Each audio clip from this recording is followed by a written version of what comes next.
KTU 2019 triple E ബ്രാഞ്ചിൻ്റെ 5th semester synchronous and induction machines module 3. First നമുക്ക് induction മോട്ടറിൻ്റെ കൺസ്ട്രക്ഷനാണ് പഠിക്കാനുള്ളത്. അതിൽ സ്റ്റേറ്ററിൻ്റെ കൺസ്ട്രക്ഷൻ എന്ന് പറയുമ്പോൾ സ്റ്റേറ്റർ കോർ ഉണ്ടാവും, അതിനകത്ത് സ്ലോട്ട്സ് ഉണ്ടാവും. ഈ സ്ലോട്ട്സിൻ്റെ അകത്ത് നമ്മൾ 3 phase വൈൻഡിങ്സ് സ്റ്റാർ കണക്റ്റഡ് ആയിട്ട് വെച്ചിട്ടുണ്ടാവും. റോട്ടർ 2 ടൈപ്പാണുള്ളത്.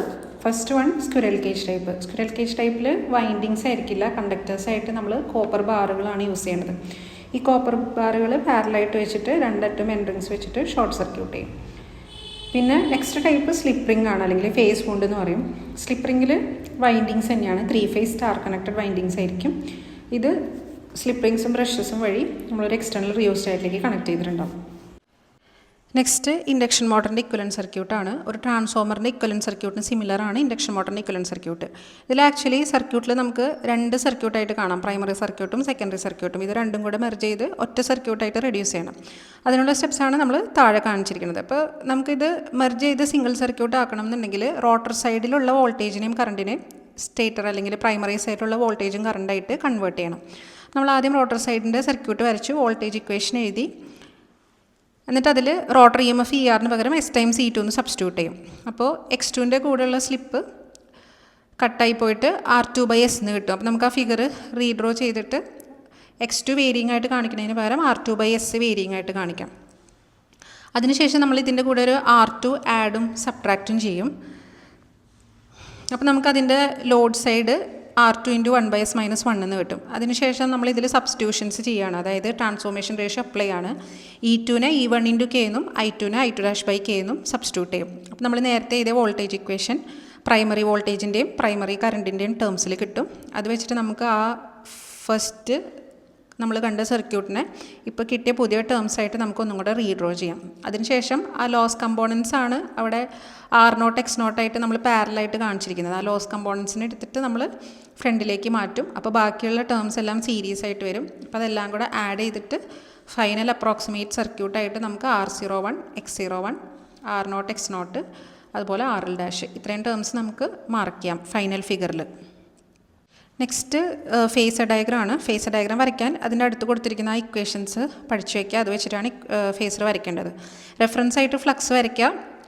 ഇത് നമ്മൾ ഓൾറെഡി ഫസ്റ്റ് മൊഡ്യൂളിലൊക്കെ ഓൾട്ടർനേറ്ററിൻ്റെ മൊഡ്യൂളൊക്കെ പഠിച്ചപ്പോൾ അതിനകത്ത് നമ്മൾ വരയ്ക്കാനൊക്കെ പഠിച്ചിട്ടുണ്ട് ഫേസർ ഡയഗ്രം. അതേ കോൺസെപ്റ്റ് വെച്ച് തന്നെ ചെയ്യാം.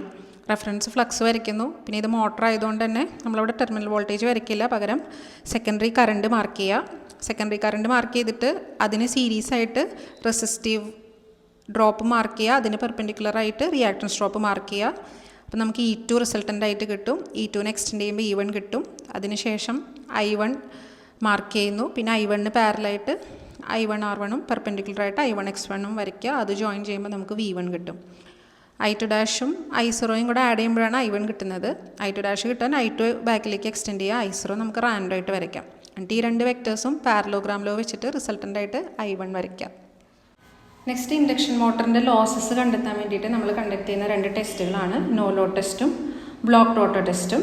അല്ലെങ്കിൽ നമുക്ക് ട്രാൻസ്ഫോമറിൻ്റെ OC ടെസ്റ്റ് SI ടെസ്റ്റിന് സിമിലർ ആണെന്നും പറയും. അപ്പോൾ ഫസ്റ്റ് നോ ലോഡ് ടെസ്റ്റിൽ നമ്മൾ മോട്ടർ ബെൽറ്റ് ഷാഫ്റ്റിൽ നിന്ന് ബെൽറ്റ് ലൂസാക്കിയിട്ട് നോ ലോഡ് കണ്ടീഷനിൽ ഓപ്പറേറ്റ് ചെയ്യിക്കും. അപ്പോൾ അവിടെ നമ്മളൊരു 3 phase റെഡ്യൂസ്ഡ് വോൾട്ടേജ് സപ്ലൈ കൊടുക്കും മോട്ടറിന്. അപ്പോൾ നമുക്ക് കറസ്പോണ്ടിങ് വാട്ട് മീറ്റർ റീഡിങ്സ് എടുത്താൽ W1 W2 റീഡിങ്സ് എടുത്താൽ മെഷീൻ്റെ കോർ ലോസ് കിട്ടും. ഈ കോർ ലോസിൻ്റെ ഡാറ്റ വെച്ചിട്ട് നമുക്ക് ഇതിൽ നിന്ന് മാഗ്നറ്റൈസിങ് കമ്പോണൻറ്റ് അതുപോലെ കോർ ലോസ് കമ്പോണൻസ് കറൻസ് കണ്ടുപിടിക്കാം. അതിൽ നിന്ന് നമുക്ക് ലോസ് കമ്പോണൻസ് R0ഉം X0ഉം കണ്ടെത്താൻ പറ്റും.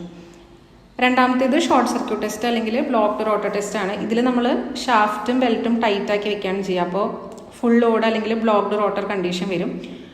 റെഡ്യൂസർ സപ്ലൈ കൊടുത്തതിന് ശേഷം നമ്മൾ വാട്ട് മീറ്റർ റീഡിങ്സ് എടുക്കും. അപ്പോൾ വാട്ട് മീറ്റർ റീഡിങ്സ് ചെയ്ത് നമുക്ക് കോപ്പർ ലോസ് ആണ് കിട്ടുക. കോപ്പർ ലോസിൻ്റെ ഫോർമുല വെച്ചിട്ട് നമുക്ക് അതിൽ നിന്ന് പ്രൈമറിയുടെ ഇക്വലൻ്റ് ആയിട്ടുള്ള റെസിസ്റ്റൻസും റിയാക്റ്റൻസും R01ഉം X01ഉം കണ്ടെത്താം. നെക്സ്റ്റ് സിങ്ക്രണസ് മോട്ടറിൻ്റെ ഇക്വലൻറ്റ് സർക്യൂട്ടാണ്. ഇപ്പോൾ സിങ്ക്രണസ് മോട്ടറിൽ നമ്മൾ ഓൾറെഡി തിയറി പറഞ്ഞപ്പോൾ ഇതിൻ്റെ കോൺസെപ്റ്റ് എല്ലാം പറഞ്ഞതാണ്. അപ്പോൾ അതിൽ സപ്ലൈ കൊടുക്കുന്ന വോൾട്ടേജും അതുപോലെ ഇൻഡ്യൂസ് ആവുന്ന ബാക്ക് EMFൻ്റെ കോൺസെപ്റ്റൊക്കെ പറഞ്ഞത് വെച്ചിട്ടാണ് ഇവിടെ ഈ സർക്യൂട്ട് വരച്ചിരിക്കുന്നതും അതിൻ്റെ താഴെ അതിൻ്റെ വോൾട്ടേജ് ഇക്വേഷൻസ് ആണ് എഴുതിയിരിക്കുന്നത്. നെക്സ്റ്റ് സിങ്ക്രണസ് മോട്ടറിൻ്റെ ഫേസർ ഡയഗ്രം ആണ്. അപ്പോൾ ഇത് നമ്മൾ ഓൾട്ടർനേറ്ററിലൊക്കെ പഠിച്ച പോലെ തന്നെ 3 ടൈപ്പ് ലോഡും അതിൻ്റെ കറസ്പോണ്ടിങ് ഫിഗേഴ്സാണ്. യൂണിറ്റി പവർ ഫാക്ടർ ലോഡ് വരുമ്പോൾ cos phi 1, ഇപ്പോൾ വിയുമായി തമ്മിലുള്ള ഫേസ് ഡിഫറൻസ് 0. പിന്നെ റെസിസ്റ്റീവ് ഡ്രോപ്പും റിയാക്റ്റൻസ് ഡ്രോപ്പും കറണ്ടിന് പാരലലും പെർപെൻഡിക്കുലറായിട്ട് വരയ്ക്കുന്ന സെയിം കോൺസെപ്റ്റ് തന്നെയാണ്. അത് 3 ലോഡിലുള്ള ഫിഗേഴ്സും അതിൻ്റെ കറസ്പോണ്ടിങ് ബാക്ക് എംഎഫിൻ്റെ ഇക്വേഷൻസും. ഇതിൽ ഇക്വേഷൻസ് ആണ് കൂടുതലും ഇമ്പോർട്ടൻ്റ് ആയിട്ട് പഠിക്കേണ്ടത്.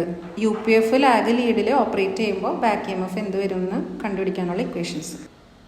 നെക്സ്റ്റ് സിങ്ക്രണസ് മോട്ടറിൽ വരുന്ന ഡിഫറെൻറ്റ് ടൈപ്സ് ഓഫ് ടോർക്സ് ആണ്. ഇത് ഓൾറെഡി നമ്മൾ ഇൻഡക്ഷൻ മോട്ടറിൻ്റെ വർക്കിംഗ് പ്രിൻസിപ്പിൾ പറഞ്ഞപ്പോൾ ഈ ടോർക്കെല്ലാം എക്സ്പ്ലെയിൻ ചെയ്തിട്ടുണ്ട്. അപ്പോൾ അതിൻ്റെ ഡെഫിനേഷൻസ് ആയിട്ട് നിങ്ങൾ പഠിച്ചു വയ്ക്കാം. അടുത്തത് സിങ്ക്രണസ് കണ്ടൻസർ അല്ലെങ്കിൽ സിങ്ക്രണസ് കപ്പാസിറ്റർ എന്ന് പറയുന്ന ടോപ്പിക്കാണ്. ഇത് വെരി ഇമ്പോർട്ടൻറ്റ് ടോപ്പിക്കാണ്. ഈ സിങ്ക്രണസ് മോട്ടറിൻ്റെ ഒരു വെരി ഇമ്പോർട്ടൻ്റ് ആപ്ലിക്കേഷനാണ് ഇതിൽ പറയുന്നത്. ഇവിടെ നമ്മൾ സിങ്ക്രണസ് മോട്ടർ ഓപ്പറേറ്റ് ചെയ്യുന്ന 3 കണ്ടീഷൻസ് കൺസിഡർ ചെയ്യണം. First one under excited. Under excited എന്ന് പറയുമ്പോൾ ബാക്ക് EMF സപ്ലൈ വോൾട്ടേജിനേക്കാളും കുറവ് വരുന്ന കണ്ടീഷനാണ്. അപ്പോൾ നമുക്ക് ആ ഫേസർ ഡയഗ്രം നോക്കിയാൽ കാണാം ബാക്ക് EMFൻ്റെ മാഗ്നിറ്റ്യൂഡ് കുറവും വോൾട്ടേജിൻ്റെ മാഗ്നിറ്റ്യൂഡ് കൂടുതലാണ്. നമുക്കൊരു റിസൾട്ടൻറ്റ് വോൾട്ടേജും പിന്നെ നമ്മുടെ മോട്ടർ എക്സൈറ്റ് ചെയ്യുമ്പോഴുള്ള കറണ്ട് IA വോൾട്ടേജിനെ ലാഗ് ചെയ്തും വരയ്ക്കാം. അപ്പം ഇതിൽ റിസൾട്ടൻ്റ് EMFും ആർമേച്ചർ കറണ്ടും തമ്മിലുള്ള ആംഗിളാണ് തീറ്റ ഫിക്സഡ് ആണ്. നെക്സ്റ്റ് ഫിഗറിൽ നമുക്ക് നോർമൽ എക്സൈറ്റഡ് ആയിട്ട് കാണാം. അതായത് ബാക്ക് EMFൻ്റെ അതേ മാഗ്നിറ്റ്യൂഡ് തന്നെയായിരിക്കും സ്റ്റേറ്റർ വോൾട്ടേജ്. അപ്പോൾ നമുക്ക് അതിൽ ആ റിസൾട്ടൻ്റ് വോൾട്ടേജ് കുറച്ചും കൂടെ മുകളിലേക്ക് ഷിഫ്റ്റ് ചെയ്തായിട്ട് കാണാം. അപ്പോൾ തീറ്റ ഫിക്സഡ് ആയതുകൊണ്ട് അവിടെ ആർമേച്ചർ കറണ്ടും കുറച്ച് മുകളിലേക്ക് ഷിഫ്റ്റ് ചെയ്യും.